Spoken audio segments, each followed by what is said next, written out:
Hi, now Kyle, physiotherapist from K PhysioFit and Rehab Clinic. இன்னைக்கு நம்மளுடைய shoulder மொபிலிட்டிக்கான exercise using sticks நம்ம பார்க்க போகிறோம். ஸோ ஸ்டிக்ஸை வச்சுட்டு நம்ம எப்படி ஷோல்டரோட மொபிலிட்டியை இம்ப்ரூவ் பண்ணலாம் அப்படின்னு பார்க்க போகிறோம். இந்த ஷோல்டர் வித் டிஸ்டன்ஸில் இந்த ஸ்டிக்கை ஹோல்ட் பண்ணிக்கோங்க. ஹோல்ட் பண்ணிவிட்டு next upward backward take it upward down upward backward take it upward down. So இந்த மாதிரி பண்ணும்போது உங்களுடைய நெக் ஸ்ட்ரெயிட்டாக இருக்கணும். No neck movements, only your shoulder movements. ஷோல்டரோட மொபிலிட்டியை இந்த மாதிரி ஒரு 10 டைம்ஸ் பண்ணும்போது நம்ம இம்ப்ரூவ் பண்ணலாம். Next shoulder rotation. So clockwise direction இந்த மாதிரி ஒரு 10 டைம்ஸ் ஸ்லோவாக பண்ணணும்.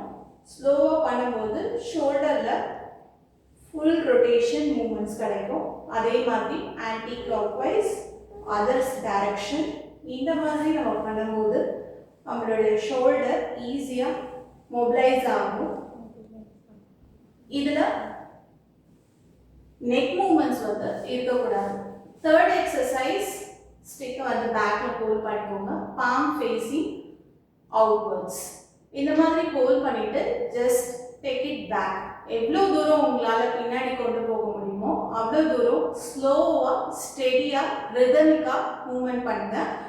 ஏன்னா பெயின் இருக்கும்போது ஃபாஸ்ட் மூமெண்ட்ஸ் வராது, ரேஞ்ச் ஆஃப் மோஷனும் ஃபஸ்ட்டு வராது. ஸோ ஸ்லோவாக பண்ண ரிதமிக்காக பண்ண உங்களோட ரேஞ்ச் ஆஃப் மோஷன் இம்ப்ரூவ் ஆகும். உங்களோட மூமெண்ட்டும் ஸ்டெடியாக இருக்கணும். அதனால் ஸ்லோ மூமெண்ட்ஸ் பண்ணணும். இந்த மாதிரி ஒரு 10 டைம்ஸ் மூவ் பண்ணுங்கள். ஸோ இந்த மாதிரி உங்களுக்கு பிடிச்சிருந்ததுன்னா நீங்கள் ட்ரை பண்ணிவிட்டு கமெண்ட் செக்ஷனில் உங்களோட மொபிலிட்டி எப்படி இருக்குது, இந்த மாதிரி உங்களுக்கு ஸ்டிக் யூஸ் பண்ணி இந்த எக்ஸசைசஸ் பண்ண முடியுதா அப்படின்னு கமெண்ட் செக்ஷனில் கமெண்ட் பண்ணுங்கள். லைக் பண்ணுங்கள், ஷேர் பண்ணுங்கள், சப்ஸ்கிரைப் பண்ணுங்கள்.